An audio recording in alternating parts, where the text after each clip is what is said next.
அலைக்கும் வரஹ்மத்துல்லாஹி வபரகாத்து. கண்ணியத்துக்குரியவர்களே, இஸ்லாம் ஒரு மனித நேயமுள்ள மார்க்கம்தான். அதை சிலர்கள் மறுக்கிறார்கள், சிலர்கள் புரிந்து கொள்கிறார்கள். அதற்காகத்தான் உங்களுக்கு இந்த வீடியோவை நாம் பதிவிடுகின்றோம். காஷ்மீர் பெஹல்காவ்ல நடந்த தீவிரவாத தாக்குதலுக்கு பிறகு எத்தனையோ வீடியோ சமூக வலைதளங்களை வைரல் ஆயிட்டு இருக்கு. அதெல்லாம் பார்க்கும்பொழுது ஒரு பக்கம் வருத்தம் வரும்பொழுது இந்த வீடியோவை பார்க்கும்போது உண்மையிலேயே மனசுக்கு நிறைவாக இருந்தது. ஏன்னா அந்த தீவிரவாத தாக்குதல்ல காயமடைந்த ஒரு இந்து டூரிஸ்ட அங்க இருக்கக்கூடிய ஒரு லோக்கல் இஸ்லாமியர் தன்னுடைய தோல்ல தூக்கி காப்பாத்தி கூட்டிட்டு போற இந்த வீடியோ, இத பார்க்கும் பொழுது உண்மையிலேயே சந்தோஷமா இருந்தது. ஒரு பிரச்சனை அப்படின்னு வரும்பொழுது அங்க இருக்கக்கூடிய மக்கள் மதத்தை பாக்குறது இல்லைங்க, மனிதம் தான் அவங்களுக்கு முக்கியமா நிக்குது.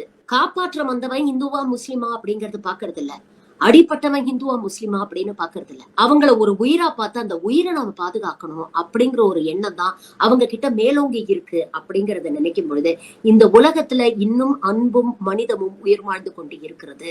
சங்கிகள் பரப்பக்கூடிய அனைத்து வெறுப்பு பிரச்சாரத்தையும் அடித்து நொறுக்கக்கூடிய பேரன்பு தான் இந்த காணொளி. மதத்தால் நம்மளை பிரிக்க முயற்சி செய்வாங்க, மறந்தும் வீழ்ந்துவிட. க்குரியவர்களே, அல்லாஹ் முஸ்லிம் அல்லாத நபர்களுக்கு கூட உதவி செய்ய சொல்கிறான் பாருங்கள்.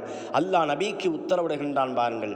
வயின் அஹதும் மினல் முஷ்ரிக்கீன ஸ்தஜாரக, நபியை உங்களிடத்திலே முஸ்லிம் அல்லாதவர் உதவி தேடி வந்தால், பாதுகாப்பு தேடி வந்தால், ஃபஅஜ்ருஹு, அவர்களுக்கு வெகுமதி கொடுப்பீராக என்பதாக சொல்லிவிட்டு அடுத்த வார்த்தை அல்லாஹ் சொல்லி காட்டுகின்றான் பாருங்கள். ஹத்தா இஸ்மா கலாம் அல்லாஹி, அல்லாஹ்வுடைய வார்த்தையை செவியுறும் வரைக்கும் அவர்களுக்கு அடைக்கலம் கொடுங்கள், பாதுகாப்பு கொடுங்கள் என்பதாக சொல்லிவிட்டு அடுத்த வார்த்தை அல்லாஹ் இப்படி சொல்லி காட்டுகின்றான். சும்ம அபிலியோ மாமனஹு, பிறகு அவரை ஒப்படைக்க வேண்டிய இடத்திலே அவரை ஒப்படைத்து விடுங்கள் என்பதாக சொல்லிவிட்டு இஸ்லாமியர்களை ஏன் தவறாக எண்ணிக்கொள்கிறார்கள் என்பதாக அல்லாஹ் அடுத்த கடைசி வார்த்தையாக சொல்லி காட்டுகின்றான். ஸாலிக பிஅன்னஹும் கௌமுல்லா யஅலமூன், அவர்கள் அறியாத சமுதாயத்தில் இருக்கிறார்கள், அறியாத கூட்டத்தில் இருக்கிறார்கள். அதனால்தான் அல்லாஹ் இப்படி சொல்லி காட்டுகின்றான். ஹத்தா யஸ்மா கலாம் அல்லாஹி, அல்லாஹ்வுடைய வார்த்தை அவர்கள் செவி உறும் வரைக்கும் அவர்களுக்கு அடைக்கலம் கொடுங்கள் என்பதாக ஏன் சொல்கின்றான்? குர்ஆனை படித்தவர்கள், முஸ்லிம் அல்லாதவர்கள் எத்தனையோ பேர்கள் குர்ஆனை படிக்கிறார்கள்.